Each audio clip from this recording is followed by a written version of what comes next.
eso no va a suceder, ¿ya? Entonces, el asunto es que los nombres tienen que ser lo suficientemente explicativos para identificar o para darte cuenta de qué estás haciendo. Fíjense que todo este proceso que nosotros hacemos de analizar, ponerle nombres, es solamente sistematizar y desambiguar lo que estamos queriendo hacer, pero siempre tiene un valor por detrás conceptual y mental muy poderoso, ¿ya? Usualmente estos nombres siempre están en verbo infinitivo, como por ejemplo calcular, mostrar, identificar, planificar, buscar, cosas así. Están en nombre infinitivo, ¿de acuerdo? Luego, ¿qué hemos hecho? Hemos identificado quién debería ser y lo mismo, hemos nominado, ¿no ve? ¿Quién es el responsable de hacer esta cosa? Y mi nominación siempre ha ido en forma singular. ¿Quién es el responsable? Un identificador. ¿Quién es el responsable? Un ubicador. ¿Quién es el responsable? Un robot. ¿Y cómo hemos utilizado? Hemos utilizado una nominación que es un nombre común, pero siempre va en singular. Nunca hemos dicho, ¿no ve? Robots, ubicadores. No, hemos dicho ubicador, robot, nombre común y en singular. Nunca jamás el responsable de hacer una cosa se nomina con un verbo infinitivo. Por ejemplo, buscar no es un responsable, buscar es una acción que probablemente le vamos a achacar a un ejecutor, que si su responsabilidad es buscar, entonces el ejecutor que será un buscador, lógico, ¿cierto? Así funciona, ¿ya? Entonces, en el análisis también, ¿qué hemos aprendido? Hemos aprendido a que a nosotros no nos conviene, cuando hacemos análisis de un problema, quedarnos con valores. ¿Con qué nos conviene quedarnos? Con representaciones, ¿cierto? Y a esas representaciones, ¿qué le hemos hecho? Le hemos puesto nombre, ¿correcto? Y a través de las restricciones le hemos puesto tipo. Y a través de algunas cosas que nosotros probablemente tenemos entendido, estamos teniendo la idea de que en el futuro eso van a representar valores, ¿de acuerdo? Entonces, cuando decimos datos, son representaciones de valores que se supone que conocemos. Y cuando hablamos del resultado, son representaciones de valores que se supone vamos a buscar o estamos tratando de encontrar, ¿ya? Y ahí también han surgido otro concepto, pero esto ya es en la parte de diseño, ¿no es cierto?, de los incógnitas intermedias. Acá en la fase de análisis, ¿qué te sale? ¿Con qué cuentas y qué te pide? ¿Ya? Pero siempre, ¿cómo hemos hecho? Nos hemos ido a un nivel elevado. No estamos diciendo, si me dan 3, si me dan 5, no. Hemos dicho, si me dan un número y si me dan otro número, así hemos pensado, ¿correcto? Y ese número, un número representa un entero y el otro número representa un entero, así hemos pensado en nuestro análisis. A ese tipo de pensamiento se llama pensamiento general, ¿ya? Eso es bien importante. Y luego lo último que hemos hecho es charlar, ¿no ve? Así a grosso, tantear en tu cabeza, buscar en tu cerebro sin todavía hacer nada específico. Hemos ido a buscar en el cerebro, a ver, para resolver este problema, pucha, yo debería saber esto, debería saber aquello, geometría, la ley de no sé qué. Ahora, si no sé, probablemente, básicamente debería saber Pitágoras, qué sé yo, ¿de acuerdo? Entonces tú vas a buscar en lo más profundo de tu cerebro, lo que muchas veces tú lo haces pareciera de manera mecánica, sin pensar, pero eso no es verdad. El ser humano siempre piensa, ¿de acuerdo? La diferencia es que como estás tan acostumbrado a hacer ciertas cosas tan cotidianamente, que tu cerebro ya lo hace a velocidades, pero increíblemente impensadas, fíjense. Y parecería ahí un proceso mecánico, pero en realidad siempre existe una parte que procesa la información, ¿ya? Entonces, esa clase de procesos que tú utilizas a veces, que son muy rápidos y muy comunes o muy automáticos, le llamaremos, tienes nomás que sacarlos hacia adelante y decir, ya, esto es lo que yo hago. Siempre recuerden, chicos, que cuando están resolviendo un problema con ayuda de computadora, tienen que tener la capacidad de trasladar su cerebro a un ente no inteligente, ya que es la computadora. Y es por esa razón que tenemos que estructurar lo mejor que podamos el cerebro, nuestra idea de solución. Las restricciones son bien importantes a la hora de hacer solución de problemas por computadora. ¿Por qué? Porque me permite limitar el problema. Usualmente los problemas son de la vida cotidiana, ¿ya? Y la vida cotidiana es bien compleja de entender. Entonces, ¿qué es Ya, lo que nosotros vamos a hacer? Sí, dime. no entiendo muy bien a qué se refiere con restricciones. Las restricciones a esto, a ver, fíjate, cuando tú tienes un problema, por ejemplo, algo sencillito te voy a decir. Queremos hacer una solución, te digo, ¿no? Que tienes el siguiente problema y vas a fijarte qué importantes son las restricciones. Queremos, te digo, sumar dos números, ¿de acuerdo? Quiero que me ayudes a sumar dos números. ¿Estamos de acuerdo? Y tú dices, ah, ya, ok, vamos a sumar dos números. ¿Y cuál sería el plan para sumar dos números? Plantearme los números que voy a sumar. Se supone que son datos. Ya te van a dar como datos dos números, te dicen, ya. ¿Y cuál sería el plan para sumar? Dado que tenemos dos números, ¿cuál sería el plan para sumar? Seguir el proceso, la, la, Eso, la suma de los dos números. ya, necesitas sumar, ¿no ves? Esa es la idea. Tu proceso, fíjate, sería saber sumar. ¿De acuerdo? Y tú juras que sabes sumar. ¿Estamos de acuerdo? ¿Sí? Sí. ¿Estamos bien? Ok. Entonces, tú juras que sabes sumar. En tu cerebro está bien que sabes sumar, ¿no ve? Y te voy a decir, a ver, te voy a dar ejemplos, ¿ya? Súmamelo. ¿Cuánto es?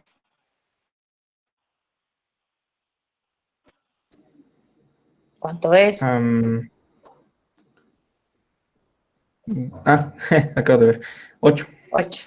¿Ya? Si yo te digo, ay, lápiz es un desastre.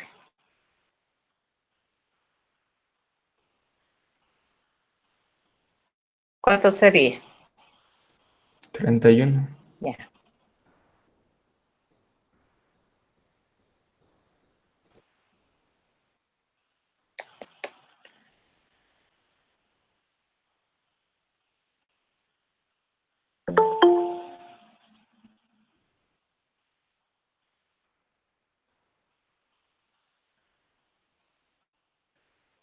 Ya, súmamelo. ¿Cuánto es?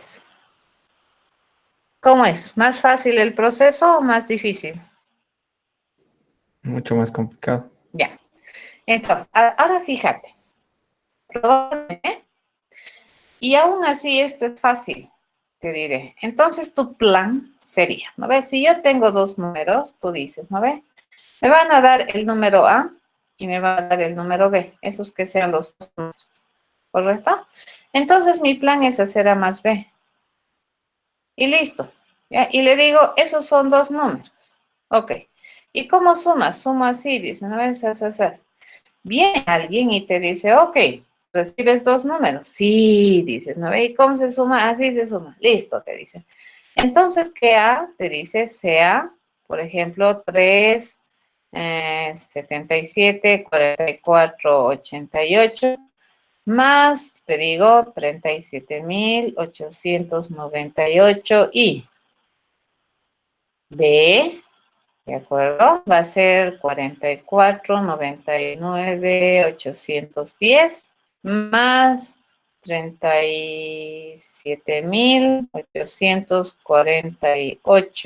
37.848.7 y, ok, ¿cómo sumas? ¿Esto funciona? Mm, no. O Ok. sea, ¿Qué ha pasado? tendría que sumar primero los valores que están en el dato ¿Qué A ha y con el pasado? B. Tu plan era hacer esto, fíjate. Tu plan era este. Y te he convencido, ¿te has fijado? Estás bien convencido, claro, puede ser algo dependiendo de la de B, se puede volver más complicado, de acuerdo, ¿no? Pero mm, aquí en mi problema, fíjate, yo te he dicho, dados dos números, y ya, sí, números. Y tú juras que los números son estos.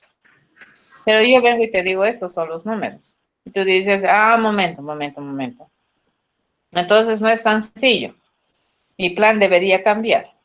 ¿Correcto? Tengo que decir, sumar la parte real de A con la parte real Ajá. de B. Entonces mi plan, fíjate, cambia. ¿Entiendes? Sí, Ya. Ahora, ¿por qué ha sucedido eso? Porque yo no he puesto restricciones al entendimiento, ¿te das cuenta? Y yo he hecho un plan sin considerar las restricciones y viene un tipo y lee el problema. Y no le has puesto restricciones. Entonces no tiene la culpa el tipo de querer utilizar tu plan para hacer la suma de esos dos valores, porque esto para él son números. ¿Se entiende? sí, muchas gracias. Entonces mirar y decir, quiero sumar dos números. Fíjate qué problema tan simplecito, pero qué peligrosito es suponer que te las sabes todas, ¿ya? Qué peligroso que es esto. Sumar dos números, fácil, ¿de acuerdo? Pero aquí yo tendría que ponerle restricciones y decir, a ver, ¿qué clase de números voy a sumar? Primera cosa. Segunda cosa, ¿de qué tamaño son los números que voy a sumar? Eso también tienes que poner a pensar, ¿ya? Por ejemplo, si a un niño de básico le dice, suma dos números. Fácil te va a decir, te lo va a sumar esto, pero si le pones esto ya se va a poner a llorar, ¿correcto? Sí, Eso. Entonces, eso tiene que ver con las restricciones. Las restricciones, fíjate, te permiten limitar los problemas. Los problemas a veces te van a venir así, te van a venir como este, tan inocente, pero que por detrás oculta un montón de barbaridades si es que no las limitas, ¿ya? ¿Por qué es importante limitar los problemas con las restricciones? Uno, para definir el alcance o limitar el problema. Por ejemplo, mi plan que nosotros hemos hecho aquí sirve para este tipo de números. Y ni siquiera, fíjate, tal vez ni siquiera eso, ¿ya? Pero con mucho entusiasmo sirve para estos, ¿de acuerdo? Pero para estos ya no es tan así. Ya yo tengo que descomponer, tengo que entender que este A es un compuesto y este B es un compuesto. En cambio, aquí yo no me estoy dando cuenta, aquí estoy pensando que estos son, ¿cómo se dice? Unicidad le llamaremos. Son un individuo, digamos, A y B es un individuo así, que tiene solo forma y sumamos, ¿ya? Eso me permite hacer las restricciones. Entonces, inicialmente, cuando nosotros hemos estado haciendo la etapa de análisis, las restricciones que iban a atacar principalmente a los datos de entrada, a los resultados y probablemente a entender el problema. Cuando habíamos puesto ese problema del lobo, la oveja, la lechuga y ¿qué más era? Lobo, la oveja, la lechuga y el pastor. Entonces, ¿qué restricciones teníamos? Que los cuatro individuos o los cuatro objetos tenían que llegar intactos en forma y no al otro lado del río. ¿Qué teníamos como restricción del problema? Que jamás podía quedarse el lobo con la oveja a solas en la orilla del río, ¿cierto? Porque si no se le iba a comer. Fíjate, esas son restricciones de entendimiento del problema. Pero en la mayoría de los casos, las restricciones están sobre los datos de entrada y sobre los datos de resultado. ¿Por qué? Porque cuando ahora tú me dices, ¿no ve? Ok, me han pedido sumar dos números. Este era el enunciado. Y yo te digo, ok, yo voy a resolver el problema, pero bajo estas condiciones voy a poner restricciones. Y te digo, ¿no ve? Los dos números tienen que pertenecer al bloque de los enteros, ¿correcto?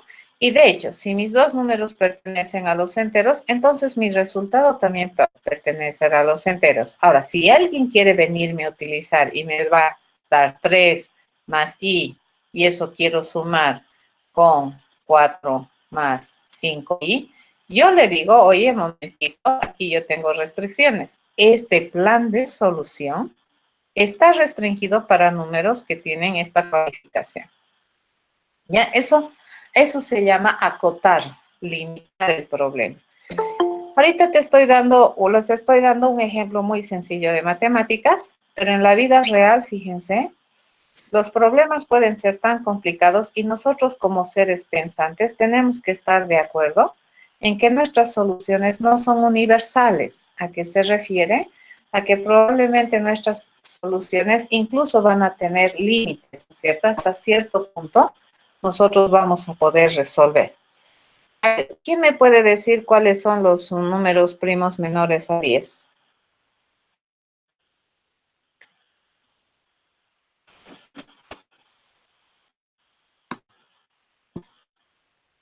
Nadie. Eso en escuela les enseña. El 2, 2, 3, 5 y 7. 2, 3, 5 y 7. Pero si yo te digo, ¿cuáles son los números primos menores a 100? Fíjate que le he aumentado un cerito nada más al límite. Eso ya está más complicado. Ahora, ni quieres saber si yo te pido los números menores a 10.000 millones, primos menores a 10.000 millones. ¿Entiendes? Entonces el problema, fíjense, va a depender mucho del contexto. ¿Ya? Entonces, si me pides los menores a 10, facilitos. Pero si me pides los números primos menores a 10.000 millones, no, mi plan es otra cosa. ¿Ya? Entonces, eso me permite limitar el problema. Y cuando nosotros trabajamos en miras de tener un programa, nosotros tenemos que estar conscientes de que la computadora que va a ejecutar nuestro pensamiento, nuestro plan de solución, es un artefacto que tiene recurso limitado, ¿ya?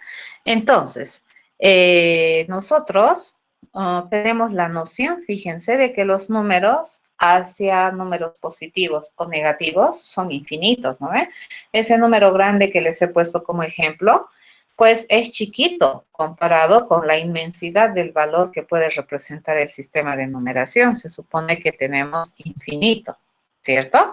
Es número tan grande como se te ocurre, entre a tu hoja, le das la vuelta a tu cuaderno, puede ser el número.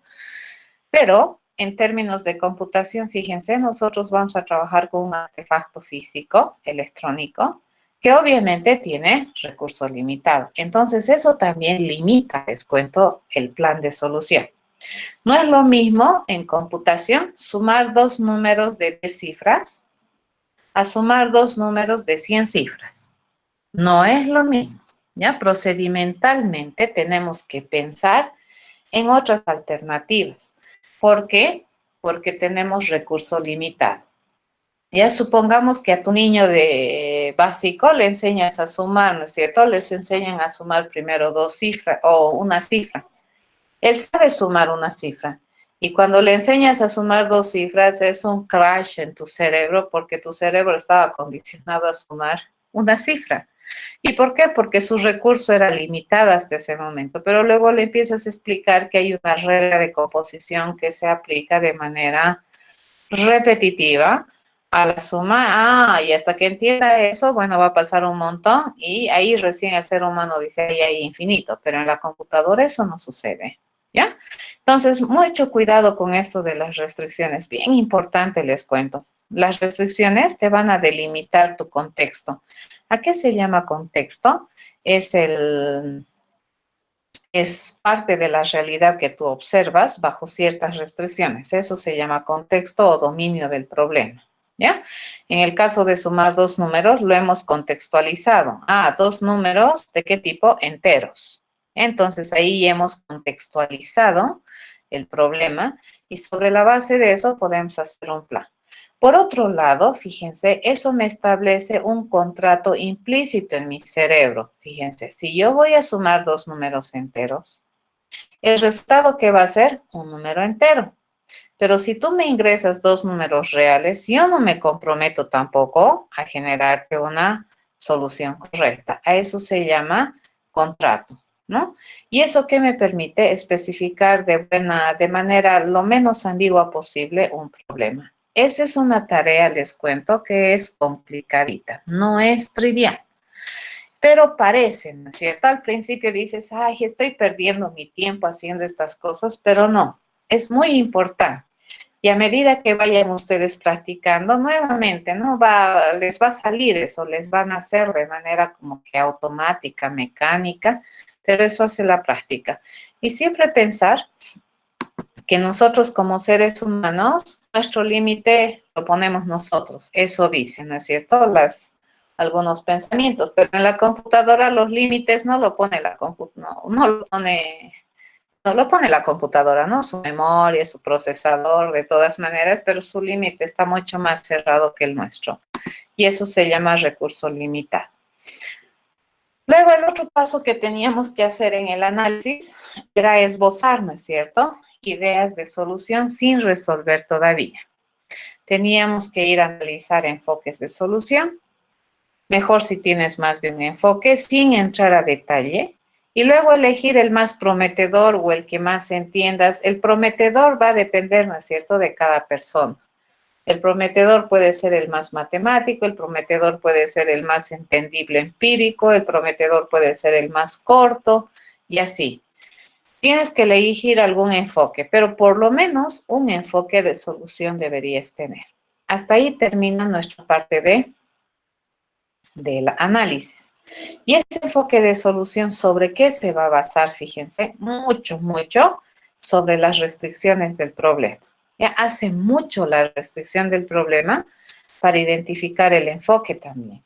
O sea, para algún tipo de restricción, tu enfoque va a ser A. Y para otra restricción del mismo problema, tu enfoque va a ser B. ¿De acuerdo? En el ejemplo del sumar dos números, si tu restricción dice enteros, entonces tu plan de solución va a ser este. Pero si tu restricción dice va a ser para cualquier número real, entero, natural, complejo, entonces tu enfoque de solución va a ser otro. ¿Ya? Muy importante eso. Siempre, fíjense, contextualizar el problema es muy importante a la hora de siquiera pensar en un plan. Porque tú juras que estás resolviendo el problema y si no contextualizas, no limitas, digamos, la visión del problema, pues probablemente tu solución no va a ser correcta, ¿ya? Y ante todo, para que algo se considere una solución, tiene que resolver el problema para el cual tú has concebido, ¿no es cierto? Esa solución, si no, no se puede llamar solución. Luego venía la fase del diseño, ¿no es cierto? En el diseño, ¿qué es lo que hemos hecho? Hemos sistematizado el plan, hemos elegido el enfoque y luego el siguiente paso que ha sido escribir el plan, ¿no es cierto? Y en el plan que hemos hecho, hemos nominado nuestro plan. Lo primero que hemos hecho es ponerle nombre a ese plan que vamos a escribir. ¿Qué hemos hecho después? Hemos especificado las entradas a ese plan. Y las entradas, ¿qué vendrían a ser? Los datos que nosotros habíamos identificado en la fase del análisis, ¿no? ¿Qué habíamos también hecho en el plan?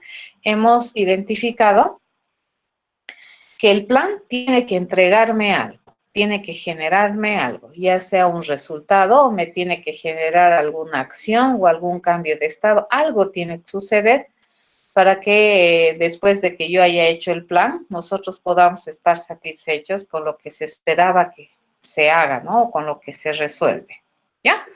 Eso es. Entonces, siempre, todo plan tiene que generarte algún cambio, ¿ya? Ya puede ser, te puede entregar un resultado o te puede generar un efecto, ¿ya?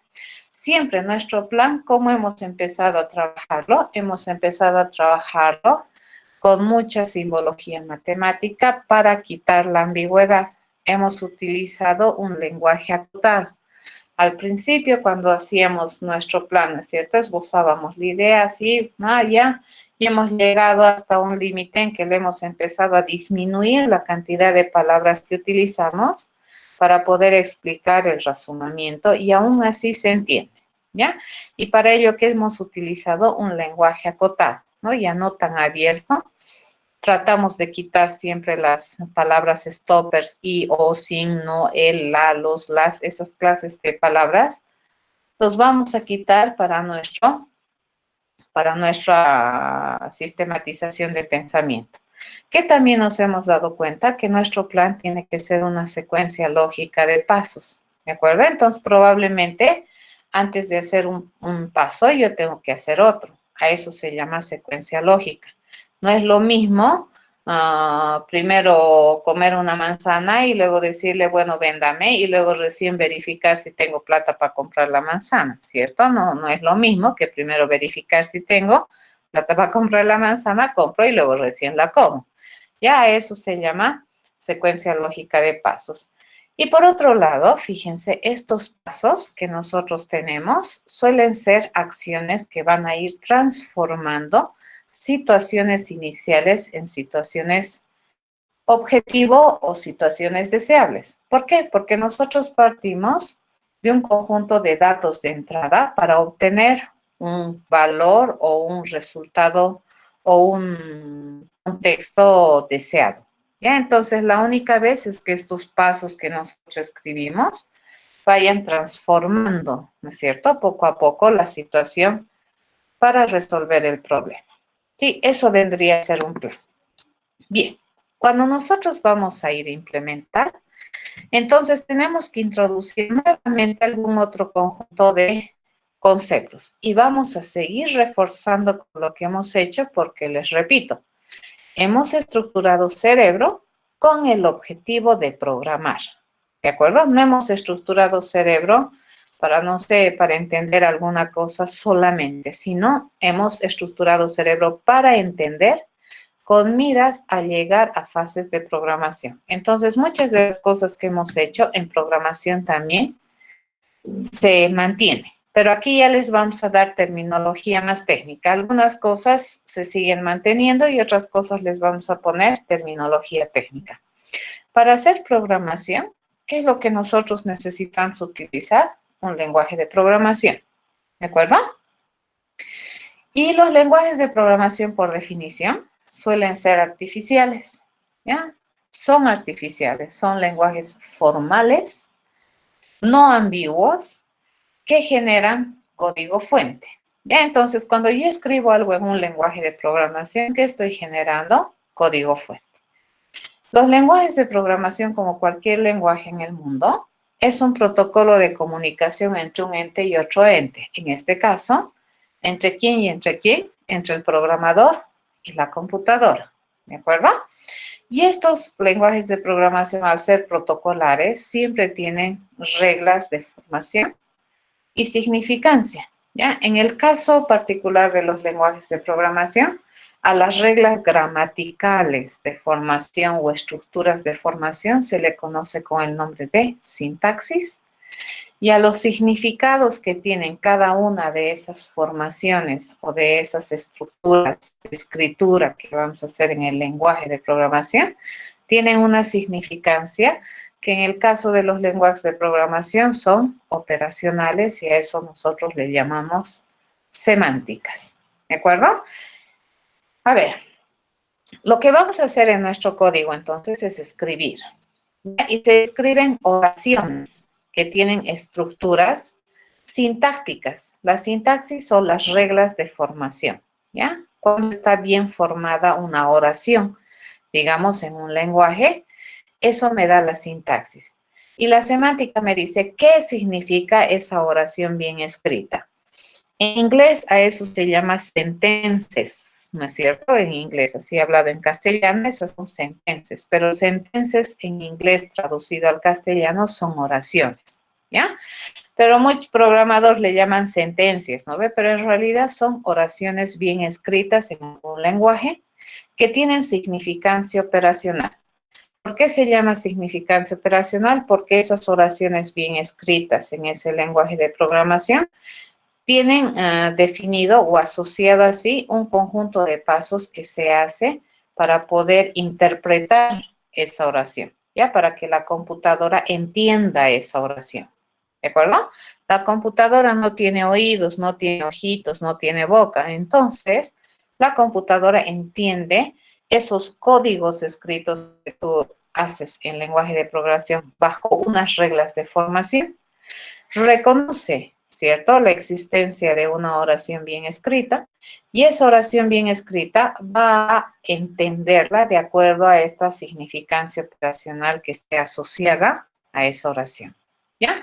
En el caso de Intro a la Program, nosotros vamos a utilizar lenguajes de programación imperativos. ¿Cuáles son los lenguajes de programación imperativos? Aquellos que reciben órdenes o instrucciones, ¿de acuerdo? Entonces, ¿qué se escribe en el código de estos lenguajes de programación? Instrucciones.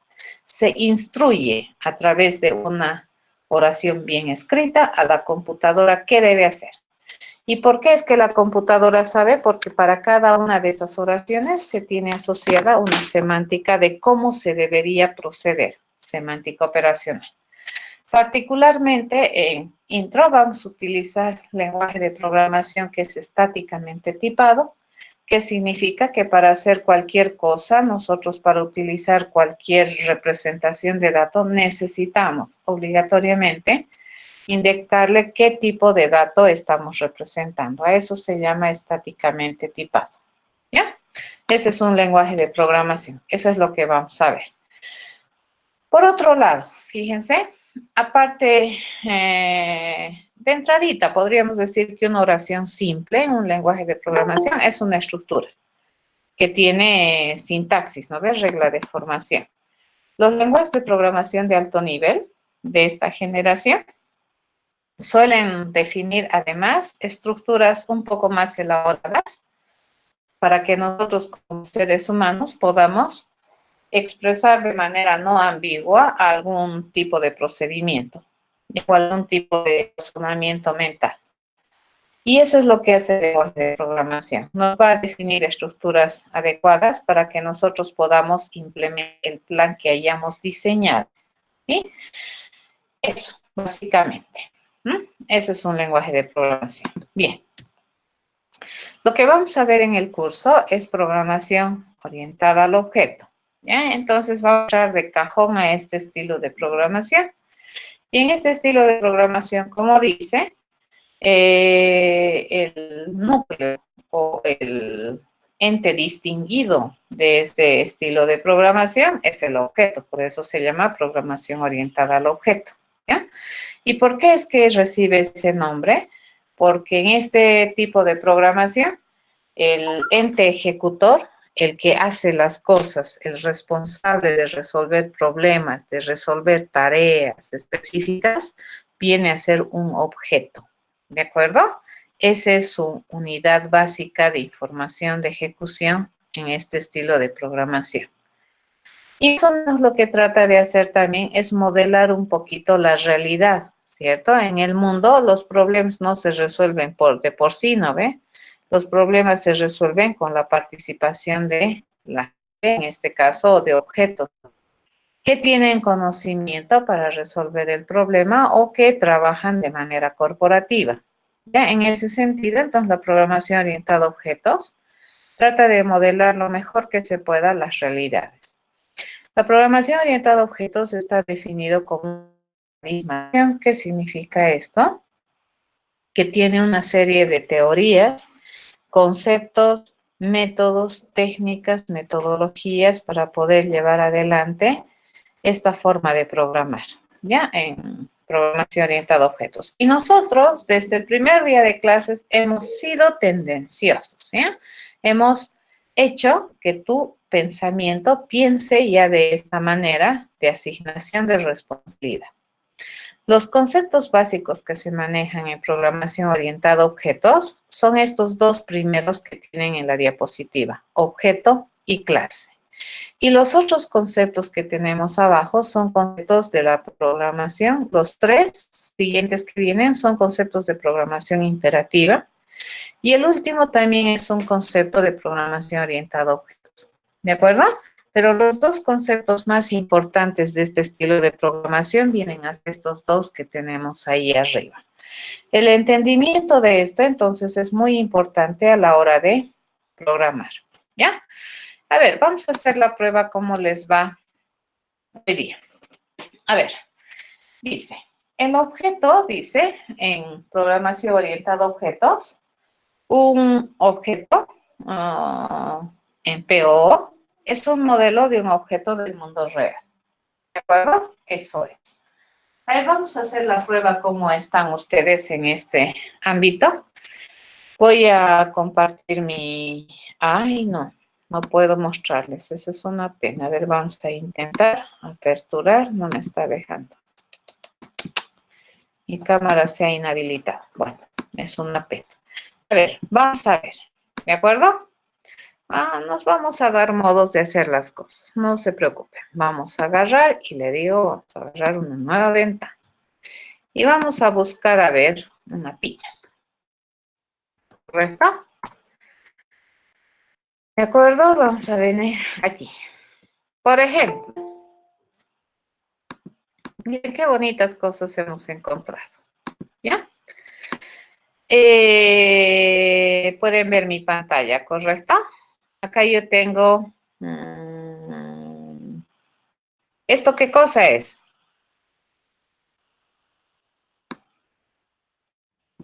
Una piña. Imágenes de piñas. Ya. Fíjense, estamos viendo bien una piña, una fruta, imágenes de piña. Es muy bueno su cerebro. Fíjense, uno, me ha identificado el tipo de objeto que representa esta imagen.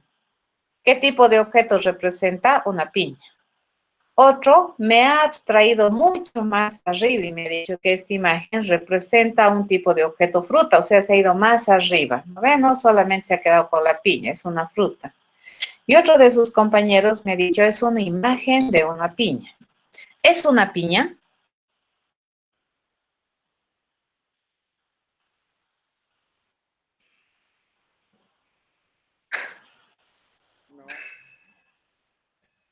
Sí. ¿Es una piña? Sí. ¿No las podemos comer? No. No, No, no se le dice, puede. no. Es una imagen de una piña. Ya, eso es un modelo. ¿Te das cuenta? Fíjense, este es un modelo gráfico de un objeto del mundo real. ¿Ya?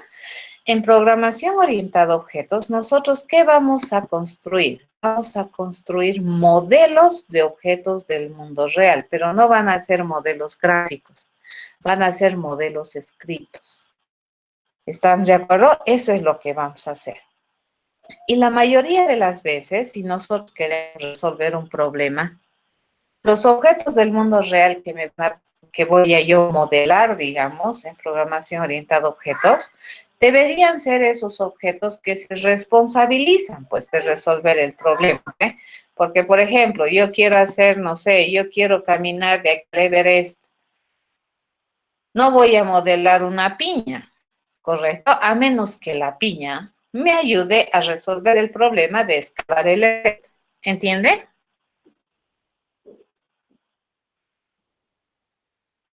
Eso está en... Sí, Lisa. ¿Puedes repetir en qué estaba un poco entrecortado? Ya. El problema es, si yo quiero escalar el Everest, yo no voy a modelar una piña, a menos que la piña me ayude a resolver el problema de escalar el Everest.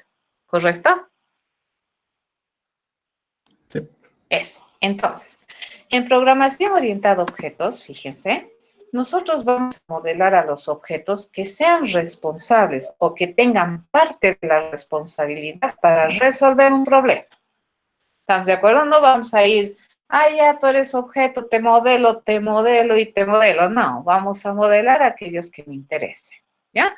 En este sentido, fíjense, los objetos que nosotros vamos a modelar en una solución orientada a objetos van a tener responsabilidades, ¿de acuerdo? Que están asociadas, obviamente, a resolver el problema que quiere resolver. Y estas responsabilidades se les llama comportamientos en los objetos, ¿ya? Entonces, todo objeto en programación orientada a objetos tiene que saber hacer cosas, tiene que tener responsabilidades funcionales. Si es cierto, tal vez no resuelve todo el problema, pero parte del problema debería poder resolver. Y para eso mi objeto también debería tener conocimiento. Suena lógico, ¿correcto? Pero lo que nosotros vamos a trabajar es con un modelo.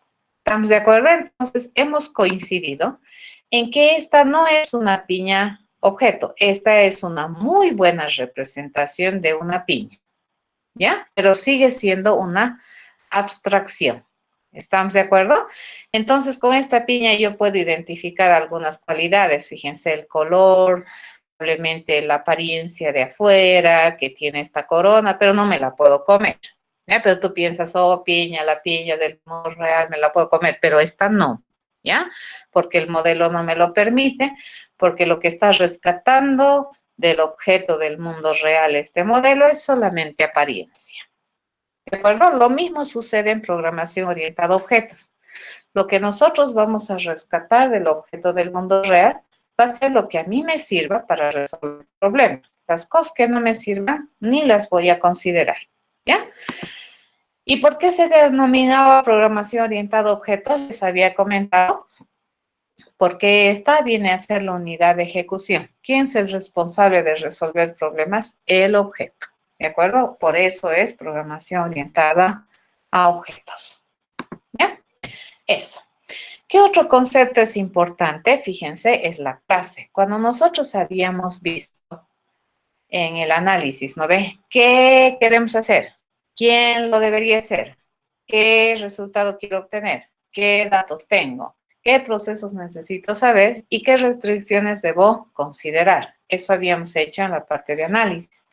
Entonces, esta pregunta del quién, fíjense, esta me responde qué clase de objeto es el responsable de hacer. Aquí ya no estoy pensando qué objeto, sino qué clase de objeto es el responsable de hacer esta tarea.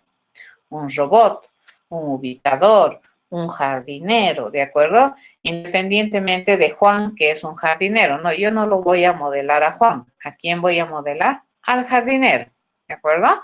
Voy a modelar al tipo de objeto. Entonces, la clase, fíjense, ¿qué representa? Representa a un tipo de objetos, ¿ya?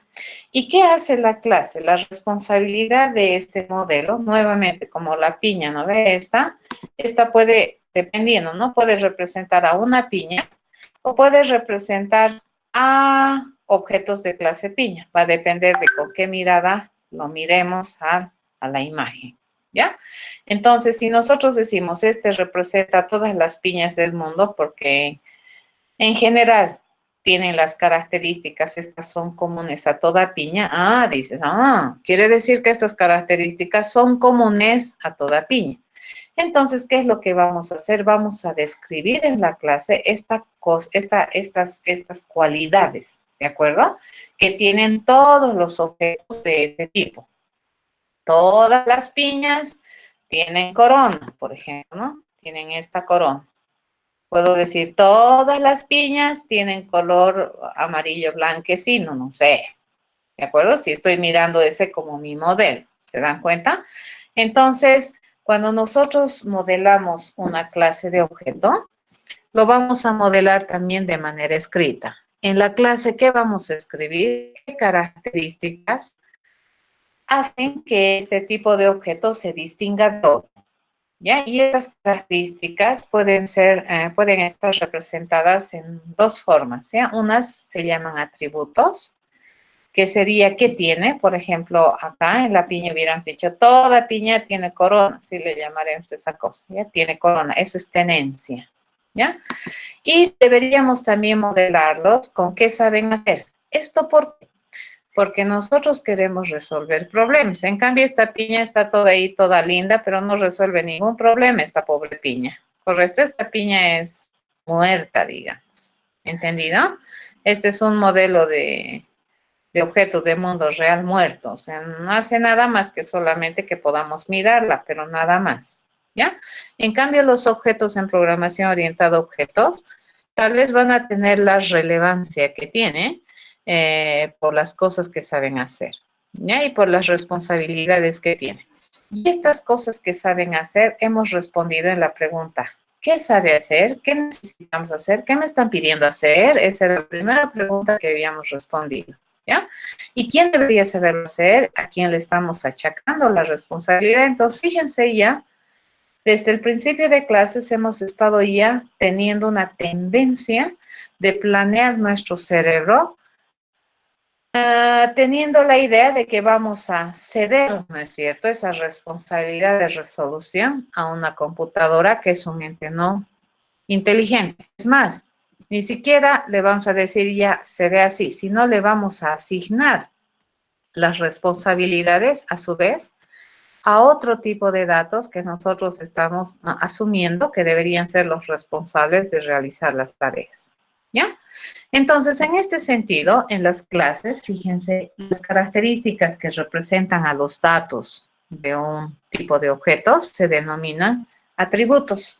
Y estos atributos, obviamente, los vamos a modelar también como representaciones. Entonces, usualmente van a ser variables, ¿no es cierto?, que representan datos. No van a ser datos tan así específicos, sino más bien variables en la clase, ¿ya? Y los métodos, ¿por qué se llama así? Los métodos son aquellos que representan el procedimiento que nosotros hemos diseñado para que un objeto de esa clase sea algo. Esto nosotros sí hemos hecho, fíjense, esto es el plan. Cuando nosotros hemos craneado, a ver, para poder calcular, no me acuerdo qué hemos hecho, tantas cosas hemos hecho. Ya, calcular la cantidad de flores no regadas que debería saber hacer un jardinero. Hemos hecho un plan, ¿correcto? Y ese plan se considera el método estándar por el cual todo jardinero, bajo las restricciones del programa, sabe decidir cuántas plantas no se han regado en el jardín que está cuidando. ¿Estamos de acuerdo? Así funciona, ¿ya? Entonces, estoy tomando el ejercicio del jardín, ese que habíamos visto el día martes, ¿no? Bien. A ver, este problema, fíjense, es un problema que estoy agarrando de otros cursos y les voy a explicar de qué trata. Dice, tenemos dos números, ¿no? Y queremos saber si efecto de la suma nosotros generamos un acarreo. Entonces me voy a venir aquí para explicarles el enunciado del problema para entender mejor. ¿Dónde está mi pizarra? Introducción. Entonces nos venimos por acá y les voy explicando en qué consistía el problema. Ya, el ejercicio que tenemos ahí en la pantalla tenía esta idea. Vamos a establecer un fondo negro, nos vamos a un 100% y nos traemos. Te decía, ¿no es cierto? Queremos saber, dice, si la suma de dos, ¿será que al sumar, dice, dos números, generamos acarreo? Pregunta. ¿Ya? Esto era la pregunta que queríamos responder. ¿Ya? Eso era la pregunta. ¿Qué queremos saber? Si la suma de dos números genera acarreo. Eso era el qué. Entonces, ¿qué tenemos que hacer? Verificar si hay acarreo. Entonces, nos venimos aquí. ¿Qué nombre le habíamos puesto? Nos venimos por acá. Y le habíamos puesto verificar acarreo. Así le hemos llamado, ¿no? Entonces, ¿qué queremos hacer? Verificar si se ha generado acarreo. Eso es lo que queremos hacer. ¿De acuerdo? ¿Qué hacer? ¿Quién lo va a hacer? Dice, como no se nos ha ocurrido nada más inteligente, entonces le hemos dicho un robot. ¿De acuerdo? Un robot que va a emular la inteligencia de la persona que está analizando el problema. ¿Ya? ¿Qué se compromete a generarme? Dice, el resultado que me va a generar. ¿Qué es? Dice, el resultado es un sí genera acarreo o no genera acarreo. ¿Ya? Mis datos de entrada, ¿qué necesito? Dice dos números. Entonces le digo número 1 y número 2. ¿Correcto? ¿Qué procesos necesito saber? Fíjense, los procesos que necesito saber para resolver este problema, aunque no lo crean, es saber sumar. ¿De acuerdo? Y tengo que saber sumar de acuerdo a las reglas de la suma. ¿Ya? Tengo que conocer las reglas en términos, fíjense, de resultado y de acarreo. Porque si no, ¿de qué cosas me estarán hablando? Si tú no sabes qué es un acarreo, estamos perdidos. ¿Cierto? Entonces, lo siguiente que tienes que ir a entender aquí en tu proceso es un acarreo. Señor, si no sé qué es un acarreo, ¿cómo voy a resolver el problema? ¿Ya? Las restricciones, fíjense, es lo que estábamos hablando hace un momento con su compañero. Las restricciones me permiten limitar el problema. Entonces, yo me voy a avivar aquí, como a mí no me han dicho nada, entonces le voy a decir que estos dos números de datos de entrada, fíjense, van a pertenecer al dominio de los números enteros, inclusive le digo positivos si quiero. Ya así lo puedo cerrar. Y sabemos que la salida, el resultado, fíjense, el resultado, resulta que va a ser una representación de un valor lógico. Es un valor lógico. No te voy a decir cuánto acarrea, ni cuál es el acarreo. Mi resultado de este procedimiento va a ser sí o no. Es un resultado. Aquí le vamos a poner nominación inclusive. A ver, la nominación sería hay acarreo, así le puedo llamar. ¿De acuerdo? Así que se llame mi resultado. Y mi resultado es de este tipo. Sí, no. Entonces, ¿de qué tipo es? Valor lógico. ¿Ya? Entonces, en este caso, fíjense, ¿qué puedo decir del proceso? Puedo decir que las restricciones es verificar acarreo. Prácticamente tengo que contabilizar, ¿cierto? El acarreo. Entonces, entenderemos esto un poquito del problema, ¿no es cierto? Si yo tengo dos números, por ejemplo, acá, si yo tengo el 123 y lo sumamos con el 453, este número me va a dar este, y este no genera acarreo. Me debería dar no el resultado, ya de verificar si hay acarreo. Pero si yo tengo este otro número, le digo 121 más 90 y 199, por ejemplo, ni aún este me va a generar, ¿no? Si yo le digo este, 999, entonces este es 0, va 1, esto es 2, va 1, esto es 1, va 1, y esto es 1. Fíjense, este sí me ha generado acarreo. A eso se refiere el problema. ¿De acuerdo? Ese era el problema que estaba planteado. Y acá nosotros ya tenemos un plan de solución para ese problema. A ver, analizaremos cómo se razona. Fíjense, ¿quién es el responsable de hacer la tarea? Un robot. ¿Qué tarea le estamos asignando? ¿Qué responsabilidad? ¿Qué tiene que saber hacer? Verificar el acarreo, ¿ya? O también se dice, es responsable de verificar el acarreo. Cuando yo le mando dos números, y fíjense, enteros positivos, num1 y num2, que son enteros positivos. ¿Cuál es el plan de solución? Aquí empieza y aquí termina, ¿ya? Te voy a decir que en el plan de solución yo tengo que ir a buscar todas las incógnitas. Obviamente, la primera incógnita que me interesa encontrar es la incógnita resultado. Y en este caso, mi incógnita resultado, que se denomina acarreo, que es de tipo booleano o representa a un booleano, ¿ya? Pero para poder obtener este resultado, yo necesito calcular algunos valores intermedios. A esto que le habíamos llamado nosotros incógnitas intermedias. Ya, entonces, en mi plan yo tengo que contemplar entonces la incógnita resultado, las incógnitas intermedio con nombre. Fíjense, nuevamente estamos hablando de nombre. Ya, acá yo tengo el número de cifras del número 1, el número de cifras del número 2, el número de cifras máximo, la suma y el número de cifras de suma. Fíjense que esto es los nombres de estos datos o estas representaciones de datos son significativos, ¿no ves? Si mi nombre se llama número de cifras del número 1, ¿a qué dato estará representando?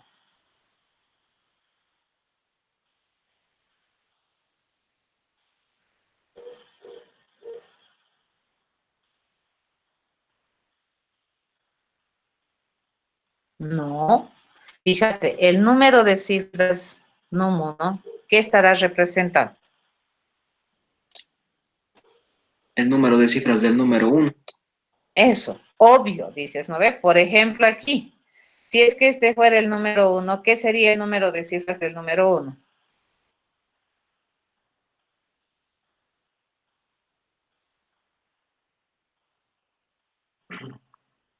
3. 3. 3. Bien. Si no estamos, o sea, yo juro que me están entendiendo. Y fíjense, tal vez no, pero aquí, ¿qué le estoy poniendo? Fíjense, le estoy poniendo nombres que representan datos. Pero estos nombres, fíjense, deberían ser autoexplicativos, ¿no ve? O sea, deberíamos entender, porque sería A, B, C, D, F, G, todo el alfabeto le puedo poner y luego al final no entiendo qué es A, no entiendo qué es B, ¿ya? Entonces, ¿cómo se consigue? Dice el número de cifras del número 1.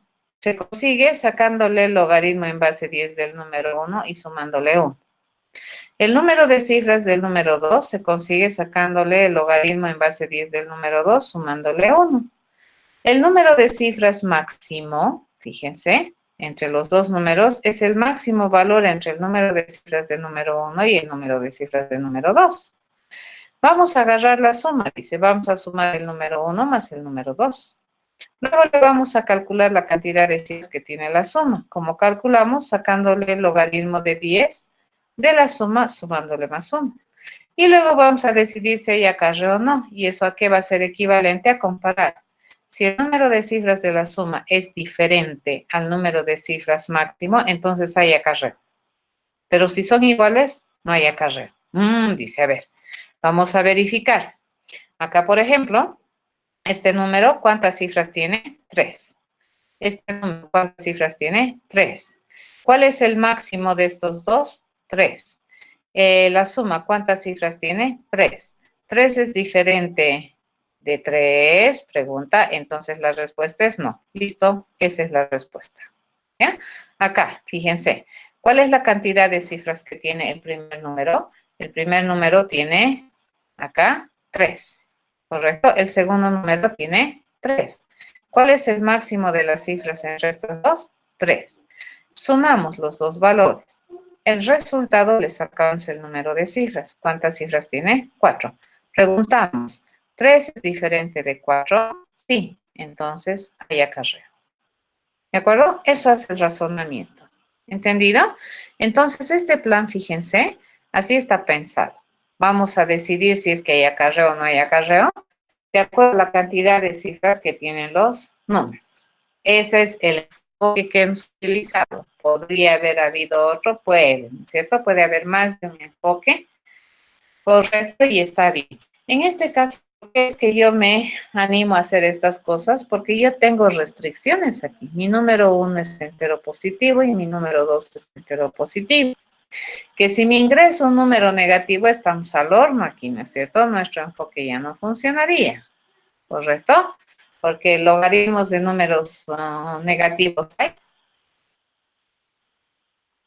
No. Ya, entonces ahí ya se caería, ¿no es cierto? Mi plan de solución. Eso es importante la restricción, ¿entienden? Porque me permite acotar el problema y porque sobre la base de esa acotación yo puedo encontrar alternativas de solución. Desde las más locas a las más lógicas pueden encontrar y pueden resolver el problema. Ya, tal vez a ustedes no se les ha ido algo así, tal vez a otras generaciones de estudiantes se les ha ideado la forma de resolver así, entonces eso varía. ¿Ya? Pero este es un enfoque de solución probablemente y seguramente no es el único, ¿ya? Ahora no sabemos si será el mejor, probablemente no, probablemente sí. La única vez que sabemos si hay algo mejor es pensar en otro enfoque, ¿ya? Pero por el momento, fíjense, hasta aquí nosotros sí hemos hecho hasta la anterior clase, ¿cierto? Hemos analizado, hemos hecho análisis de enfoques así muy a grosso modo. Hemos elegido un enfoque, hemos hecho el plan, ¿de acuerdo? Hemos agarrado este enfoque y lo hemos empezado a sistematizar. Hemos sistematizado a tal nivel que nosotros lo hemos escrito como un conjunto de pasos secuenciados lógicamente para poder resolver el problema. Entonces, este es el plan. Fíjense, está secuenciado lógicamente un conjunto de pasos para resolver el problema. Sin descuidar que yo jamás puedo suponer las cosas. ¿No ven? No voy a suponer que este es un entero obvio. No. Que tengo que decir es un entero positivo, porque nuevamente eso es restricción. ¿Ya? Ok. Una vez que tenemos eso, entonces fíjense aquí, ¿qué estamos identificando? a la clase de objeto. Este que tenemos acá es la clase de objeto. Este es un tipo de objeto que se responsabiliza. Entonces, este vendría a ser para nosotros una clase. ¿Esto qué cosa es? Es una responsabilidad funcional, ya que le estamos achacando a individuos de esta clase. ¿A quién le estamos achacando? A todo robot, ¿de acuerdo? Bajo una perspectiva de observación. ¿Qué también tenemos nosotros acá? Si ustedes observan, nosotros, ¿dónde está mi cursor? Se perdió. Entonces, nosotros acá que tenemos el método, fíjense, entre este inicio y este fin, ese es el método que nosotros estamos definiendo, que nosotros estamos planeando para resolver esta responsabilidad. Fíjense, básicamente casi tenemos todo. Lo único que tenemos que hacer, bueno, ni tan lo único, es traducirlo a un lenguaje de programación. ¿De acuerdo? Ok. Entonces, lo que nosotros vamos a utilizar paralelamente a todo lo que hemos diseñado, y esto es en programación orientada a objetos, acarreo es lo que, a ver, está bien. El acarreo, fíjense, cuando nosotros hacemos sumas, restas o multiplicación, lo que sea de números, hay una teoría que tiene que ver con la aritmética modular. Que dice, si tú tienes un número, dice, por ejemplo, 345 más 896, por ejemplo, entonces te dice que tu resultado debería tener la misma cantidad de cifras. Y todo lo que te genera, dice extra, eso es un acarreo de la suma. ¿Ya? Y en realidad, fíjate, nosotros cuando hacemos sumas siempre generamos acarreos. Cuando en la escuela te han enseñado a sumar, ¿no ves? 5 más 6, ¿cuándo te han dicho que es 11? Y cuando en la escuela han venido los profesores y tú les miras así chueco, ¿no? Cuando eres chiquito y les miras así como que enojado y te dicen, ya, vamos a sumar esto, chicos. Dicen, ¿no? 5 más 6, ¿cuánto es? 11, tú le dices. 4 más 9, ¿cuánto es? 13, pues, no ve lógico. 3 más 8, ¿cuánto es? 11, listo, suma 2. Así le entregas, ¿no ve? Y tu profesor ahí viene con la payasada que te dice, no, pero 5 más 6 no es 11. Pero tú me has enseñado pues, así 5 más 6 como rezo, 11 he aprendido, ¿de acuerdo? Y luego te dicen, no, es que aquí en los números este 1 representa las unidades, este 1 representa las decenas. A la maca dice, este del 11 no puede venir aquí, pues porque aquí no está ocupando ni las unidades ni las decenas, ¿no? Pero le hemos hecho campito entre estos dos para ponerle al 1, así dices, ¿no ves? Cuando eres niño. Y te dicen, no, es que este 1 no tiene que estar aquí, pues este 1 se acarrea, se lleva, te dicen, ¿no ves? Porque es una decena. Y tú te matas, ¿no? Y dices, oh, por Dios, pero si 5 más 6 es 11, ¿por qué ahora este 1 tengo que subirle aquí arriba? Entonces, lo que en realidad sucede, fíjate, es que 5 más 6 en aritmética modular, esto es 1, ¿ya? El resultado tiene la misma cantidad de cifras que los sumandos. Y lo que resta es un acarreo. Y siempre el acarreo va a ir a la siguiente cifra composicional, ¿ya? Entonces, si te enseñaran así, pues así es diferente, ¿no ves? Tú ya no vas a sumar así todo apretaditos tus números. No, ¿cómo vas a sumar? Le vas a sumar así, dices 5 más 6 es 1 de resultado y este es acarreo. ¿Correcto? Ese es un acarreo. ¿Ya? 1 más 4 es 5. Más 9 es 4 y 1 de acarreo. Ya es 14, es 4 y 1 de acarreo. 1 más 3 es 4. 4 más 8 es 2 de resultado y 1 de acarreo. ¿Correcto? Entonces aquí, ¿qué habíamos dicho? Si yo sumo dos números de una cifra, el resultado es 1. Y lo que viene aquí ya es un acarreo. Se genera producto de los acarreos de la suma, ¿no? Entonces yo tengo aquí dos números de 3 cifras, ¿ya? Y si yo sumo, mi resultado es de 3 cifras. Pero y esto que viene aquí, eso ya considero un acarreo. ¿Entendido?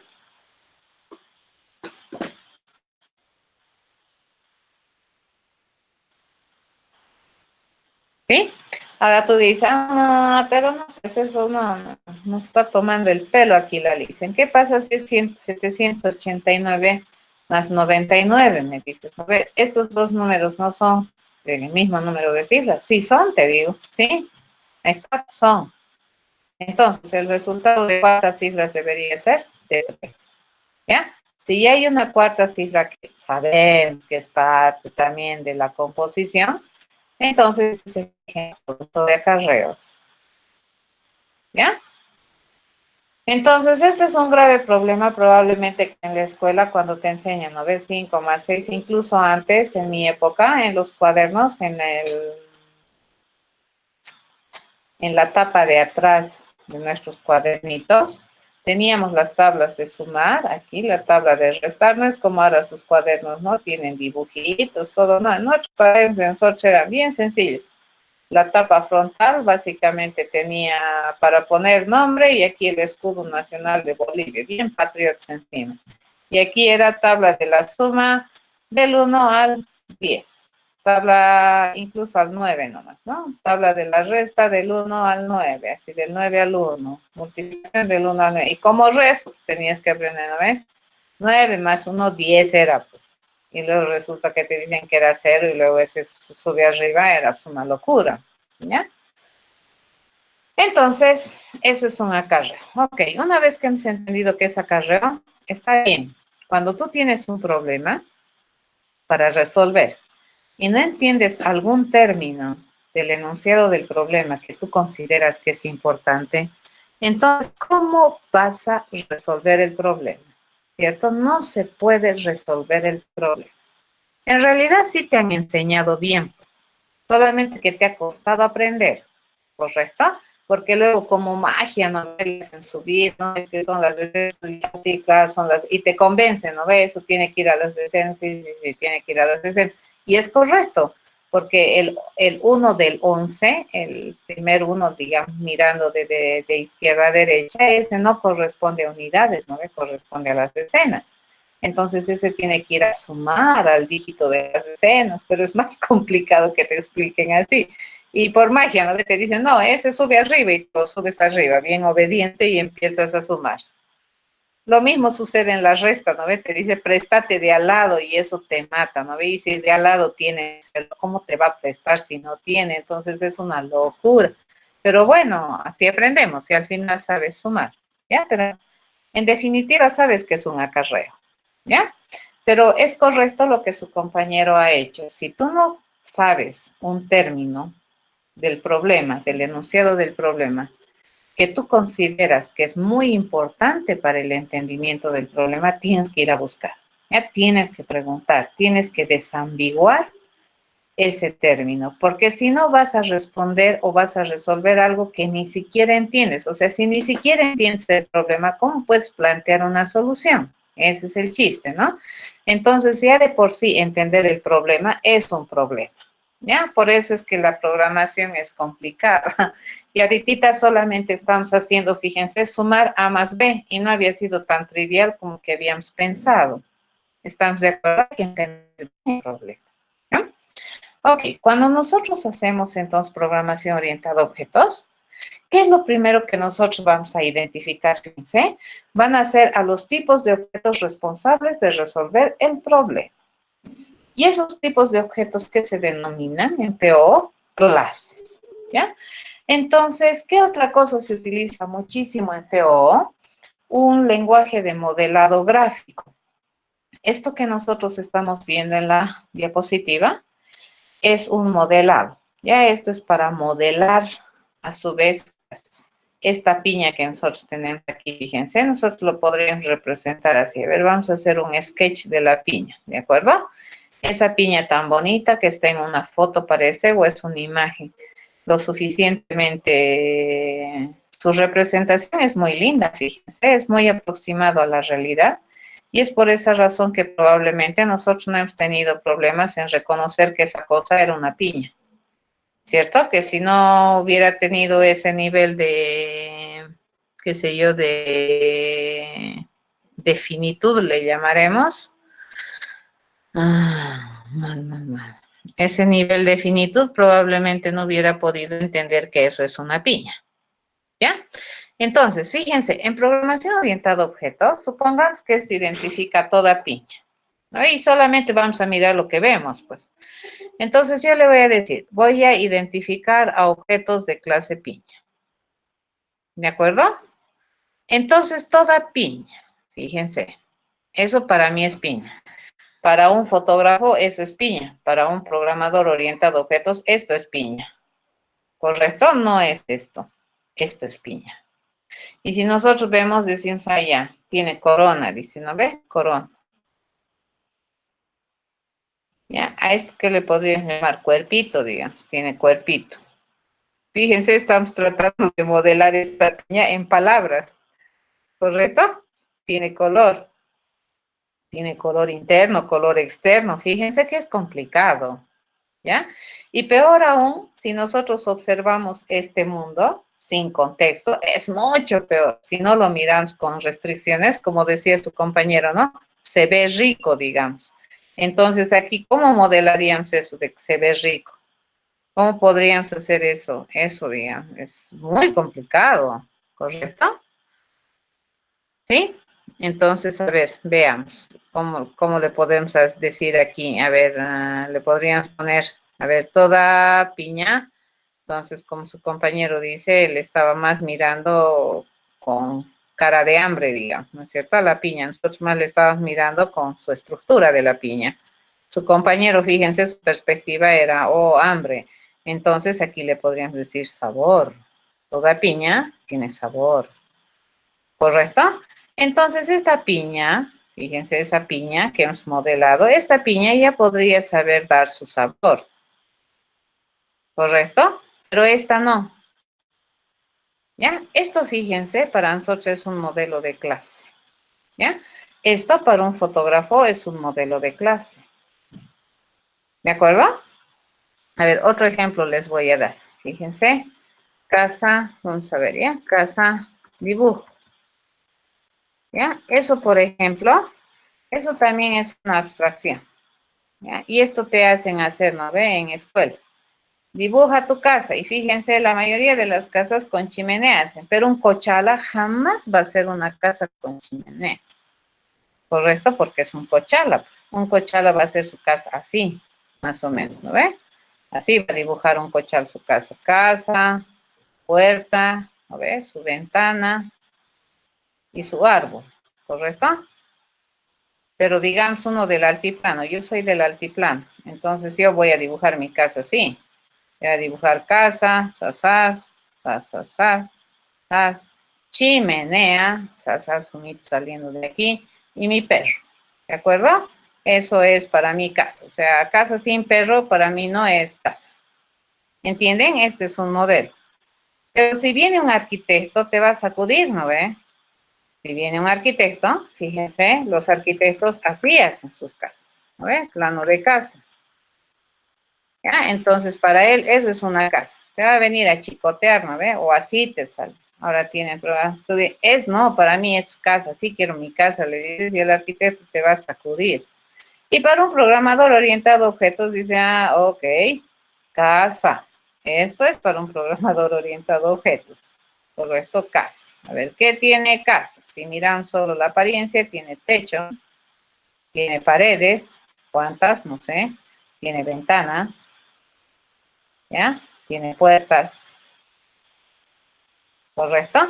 Y probablemente esta casa, por el modelo que nosotros estamos haciendo, lo único que me permite hacer esta casa, porque es este modelo, fíjense, no es esta, es este modelo, entonces este me podría decir su número de puertas, ¿ya? ¿Cuántas puertas tiene? ¿Ya? El tipo de techo, cosas así, ¿ya? A esto se llama modelo de clase. Y nosotros, en vez de agarrar dibujitos, nosotros agarramos esa cajita. Fíjense, esa cajita de 3 particiones, en donde la primera parte la vamos a destinar para poner el nombre del tipo de objeto que estamos modelando. La parte del medio la vamos a destinar para poner las características atribuibles. Por el momento no estamos haciendo todavía objetos con características atribuibles. Y a la parte de aquí abajo le vamos a asignar sus responsabilidades funcionales. En el caso particular de nuestro ejemplo que estamos analizando, fíjense, que habíamos dicho, todo robot que sabe verificar acarreo. Entonces, este no se debería llamar ahí acarreo, ¿no es cierto? Que debería llamarse este está mal. Este debería llamarse verificar acarreo, ¿cierto? ¿Qué sabe hacer todo robot? Desde nuestro punto de vista, tiene que saber verificar acarreo. ¿De acuerdo? En esta pizarra le cuento, en este software mi lápiz no reacciona tan rápido como acá. ¿Ya? Eso debería saber hacer. Esto para nosotros, fíjense, representa un modelo de clase, porque para un niño de, ¿qué se llama? De kinder, esto representa una casa para niños, ¿ve? Esto para nosotros representa una casa, en programación orientada a objetos. Y para un arquitecto una casa, olvídate, cocacho te daría, ¿no? Si le muestras esto. Y si le muestras esto, peor, no va a entender, digamos. ¿Ya? Entonces, esto es un lenguaje de modelado para nosotros, para los programadores. ¿De acuerdo? Entonces, así se modela un tipo de objetos, con esa estructura. ¿Y cómo se escribe? Fíjense, ya estamos empezando a llevar a programación. Como habíamos dicho que íbamos a hacer en Intro la Program, vamos a utilizar el JDK como herramienta de programación. Entonces, ¿cómo se traduce una clase en lenguaje de programación? Fíjense, esto sigue siendo un modelo más o menos gráfico, ¿correcto? Y es más específico, más no ambiguo, pero aún sigue siendo gráfico. Entonces, esto lo tenemos que llevar a literal, ¿ya? Y la palabra reservada que identifica a una clase en terminología JDK es la palabra class. ¿Qué le tengo que poner enseguidita? El nombre de la clase que nosotros hayamos definido. Y siempre ya en programación Javera, la llave abierta y la llave cerrada significan inicio o fin de algo. Entonces, aquí empieza la descripción de mi clase y aquí termina la descripción de mi clase. Entonces, todo lo que yo haya identificado aquí en mi modelo SAS lo voy a trasladar aquí. Todo lo que yo haya identificado aquí en mi modelo lo voy a poner acá.